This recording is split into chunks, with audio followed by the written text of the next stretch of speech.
Ombay mitadidi.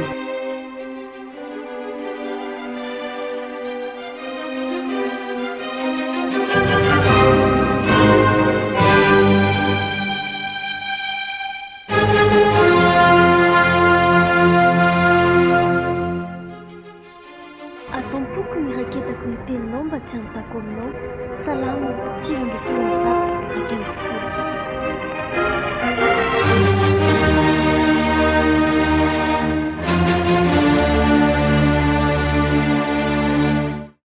Fiangonana ve iny? Andeha ho any asoka. Defa zao eto any ty valopiko ty fa Ahoana?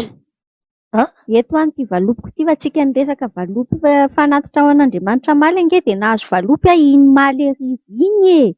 Hay fizan'Andriamanitra toetranao zany hoe mankatony teniny ve anao sa tsy mankatony? Dia tsy maintsy makatoky inona moa ny azo atao fa dia iny ny sisa fananako tao dia omeko any iny aloha fa Ohatry sao dia za koa nijerijery ny pasitera foana isaky ny mahita hoe iny le valopy be mandehandeha iny tsy nandevola. lalina indray zany. Sao dia izay Dia iny aloha eto any tsy hitondra ny mpihafavinao ao valopinao. ahoana ry zany Zaho za tsy hitondra. ampianarina eny hoe tsy maintsy manao fanatraka tsy maintsy atao hoe dia iny aloha zany fa dia efa Ka izato anao anie. Izato ianao. Ohatrany tsy araky ny fonao akory fa toa terivay manta fotsiny ty anaovanao an'ity fanatitra ho an'Andriamanitra. izy aloha tsy asiana fitsaram-bola tsy fa tena tsy vokatry ny fo ty e. Izany ve dia ho tian'Andriamanitra? Izy nge mitady hoe mena fanatitra dia manome lohariny eny fa sady tsy tiako a le jerijereny pasitera sy le jerijereny sampany ireny iny fa tsy nandoha-dity. Andrekaka io. Fa izao mila jerentsika ny toy an'ilay teny malika. Aleo mihitsy jerentsika ny toy an'ilay teny maly raha izany. Ao amin'ny Exodosy toko 5:22 tapany faharoa. Misy toy an'ilay maly iny. Andraso hoe vakiny izany. Jereo kely Exodosy 5:22 tapany faharoa. Exodosy toko 5:22 tapany faharoa ihany. Zao ilay izy amin'ny anaran'i Jesoa hoe avy amin'ny olona rehetra izay amporisihany fony no andraisanareo fanatitra ho ahy. Ka tsy ianao ty tsy amporisihany fonao akory. Fa tena ohatrany hoe terivay manta raha anaovanao an'ilay tena izany izy. tsy ankasitrahan'Andriamanitra Tsy ankasitrahan'Andriamanitra izany. inona fotsiny. Fa avy amin'ny olona rehetra izay amporisihany fony no andraisanareo ny fanatitra ho ahy hoy Jehovah'Andriamanitra. Exodosy toko 5:22 tapany faharoa. Raha ity zany aleo tsy manome toy izay manome nefa tsy amporisihany fo amin'ny fitiavana akory. Ka zany mihitsy ohatry mihinana ny vakiny ny tianao nanao an'ilay izy. Aleo dia Mangidy fa hoanina ihany fa mahazo sitrana.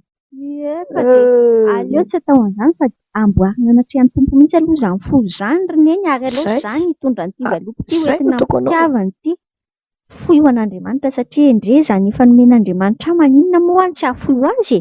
Andraso aloha ianarako mihitsy ty Exodosy toko 5:20 tapany faharoa amin'ny andininy faharoa ty hoe avy amin'ny olona rehetra izay amporisihany fony no andraisanareo ny fanatitra ho ahy. Izany ho an'ny tenin'Andriamanitra.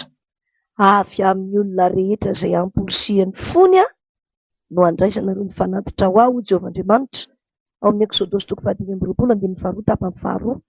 Ka marina mihitsy fa Andriamanitra dia mangataka antsika hitondra fanatitra nefa tsy atao amin'ny faneriterenana amin'ny alahelo fa mba tena ny fotsika mihitsy no ny fahatsapantsika ny fitiavan'Andriamanitra no mahatonga antsika manao fanatitra ho an'Andriamanitra.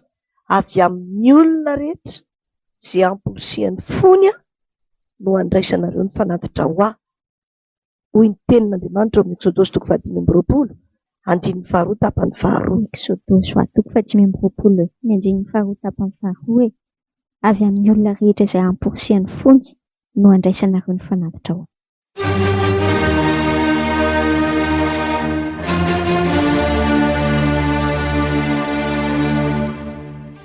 Ombay mitadidi.